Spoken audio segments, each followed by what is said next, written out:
Alright, hi everyone, I'm Hari Edwin, a professional artist with a background in game art and animation, and I now focus on fantasy illustration.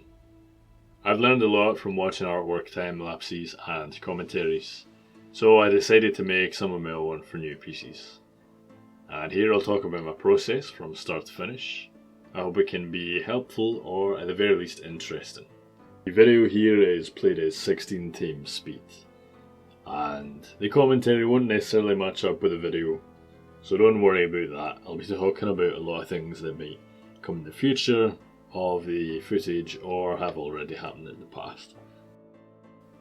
This artwork is of the classic evil demon king Ganondorf from the Legend of Zelda series, specifically his design from Tears of the Kingdom. As I record this, we're about 2 weeks away from release. We're close to that, and I'm very excited. When his new design was revealed in the trailers, I couldn't resist making some fan art. I love his previous iterations, but this new look really distilled some of the best elements of those, while also bringing something really new and powerful forward. I wanted to do that justice in this artwork, so I plan to paint more than just a sketch or a portrait. I began with some rough concepts, exploring a few different ideas for poses. In the trailers we see Ganondorf's grin and his roar. He has this reawakened, world-changing power, it seems like. That's what I wanted to show here. So dark and powerful were the two main aspects I wanted the piece to communicate. Those concepts inform my decisions for pretty much everything going forward, for the colours, the posing, and so on. First, I'll talk about the overall composition. So the background of the final image is simple, but it was painted purposefully, as I wanted to imply Ganondorf's place in the setting and make this a scene, rather than just a character image against a solid colour background. So even with the initial sketches and roughs, I had that final composition in mind. The trailers have Ganondorf against his blood moon, and that impression of him against it is powerful, so I just went for the same idea with this art. I knew I could make the focal point his dark head against the bright red moon, with his mane almost matching it in colour and reinforcing their link and creating a strong silhouette. So to serve that, I drew him in a roughly triangular shape, with Ganondorf's legs, his sword, his hair, his robes and so on, creating these leading lines towards the head. The raised arm isn't part of that triangle, but it does have a balance with the other arm, and it still all leads to the head in the middle. In some of the early sketches, I thought about tying the Triforce of Power into everything, having it behind, but I decided to just have the triangular composition imply that, and I added the actual symbol elsewhere. I used some Eclipse Studios native 3D models as proportion and camera angle reference for Ganondorf here. They're not suitable for exact tracing, but they do work great as guides to apply your own anatomy and posing too. And later on you'll see I brought in some camera shots of a physical model called Bodycoon. I used that mainly for better understanding at a low camera angle. There's also some just basic 3D blocks placed in the background. They're extra help with the scale and perspective.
I spent a lot of time experimenting and redrawing. Initial drawings felt weak and static, with Ganondorf standing too straight in some of them. In others, it was looking too directly at the viewer, and so on. I fixed it with a few tweaks. I drew his pose from a lower viewer angle to emphasise his power. I turned him to the side and put his head and chest to the sky. That helped add some depth. Some of the early heads were a wee bit too happy, and the final one went for a slightly angrier and more fearsome look. His proportions were also changed slightly to better fit his reference and give him that broad Demon King thickness. I always gather as much reference imagery as I can, both for direct use and for inspiration. And when I began the artwork, there were only a few trailer shots of Ganondorf and an official side view to refer to. But about midway through this process, a kind of funny looking, almost default front pose artwork was released. And you'll see when that came out because I changed the where his robe is on his hip and some other things, some other details get updated.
There's no visible line work in the final image, but I do find that a fairly thorough bit of line art helps with the later stages. I do wing some of that later painting stage, just carving and adding shapes until they're right, but I mostly rely on the line work that I set up, and I fill that in with paint, then turn it off when it's no longer needed. This is not strictly about the painting process, this is more about Zelda, but I'm not the most massive Zelda fan. I haven't beaten all of the games, but I do really like them. I've played most of them, and Ganondorf is definitely my favourite villain of the series in all of these iterations. As I said before, I love those designs, but this one settles on something special. I think he looks part samurai, part barbarian, part royalty, and this seems apt. I'm looking forward to how he performs in game.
I did have to improvise parts of the design. We haven't seen his blade yet, so I went for something inspired by the existing Garuda weaponry and a bit of the Yiga Blade Master sword. His hair here is somewhere in between a natural state and a Malice Tendril state that we see in the trailers. And something else unofficial is I gave him nipples. Poor Link and Ganondorf both are nippleless in their official artwork. I couldn't bear to deprive him of his nips here. I've seen other fan artists give him nipple piercings, and I was really tempted to do that, but I was just too much of a coward. I couldn't do it. I really like his jewellery in general, actually. Do find it hard though to imagine the Demon King slipping on 2 toe rings in the morning, every morning. Getting off of that topic, and into the painting now. I knew the main colours would be red and black, tying into his design, the night sky, the colours of the blood moon, and the malice. Throughout the piece I had to consider that as a light source. The deepest reds of the blood moon would be behind him, so we actually see Ganondorf just in shadow. He's only illuminated by the secondary darker red skyline. And he has a few colours in his official design along with the red and black. There are greens and whites and purples. Colour relativity is still something that blows my mind. I can see those colours are present, but under the light source, their actual colour on the canvas is some shade of grey red. The skylight source pushed all of those different colours towards red, and the others were lost. I didn't want to spend too long on this piece, so I used the trailer reference for light and information when possible, and I filled in the gaps. If it was more complex, I may have had to set up a proper material and light reference either in real life or in Blender. Without that, I'm sure plenty of this is inaccurate, but I think it makes enough sense together. I especially had to keep the skylight in mind for the metal reflectivity of Ganondorf's gold. It takes on an orange colour and it's very bright, so I had to manage that carefully so the jewellery acted as accents rather than additional lights.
Aside from the colour scheme and the lighting, I was also considering the value groups and edges while painting.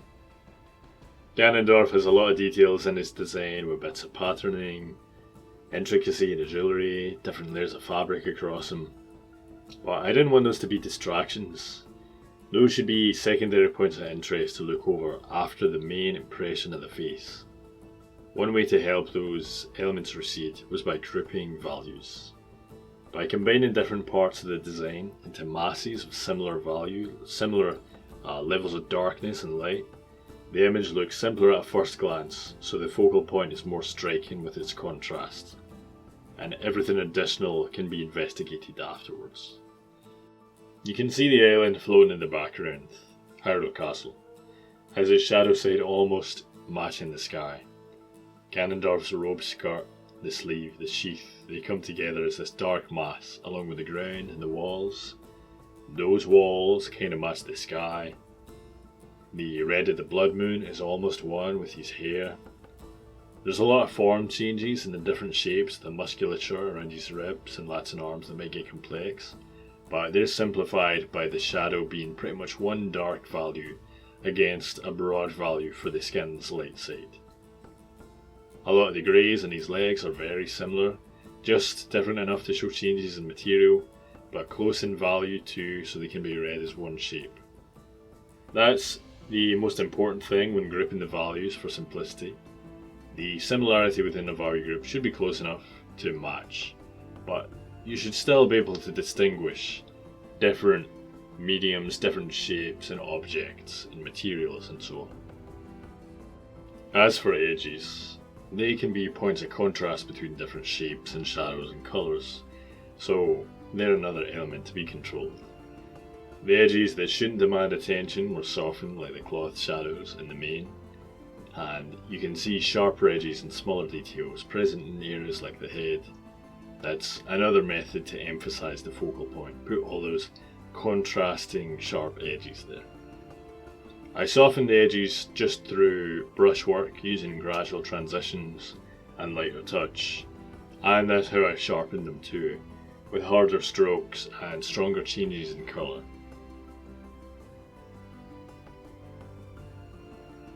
I think that's about it. Thank you very much for watching. I'm experimenting with this video, trying to learn, and I plan to upload more like it. So please subscribe and like if you'd like to see more artwork. If you have any feedback, please leave some comments. The rest of the video will just be the remainder of the time lapse, no more commentary. Cheers!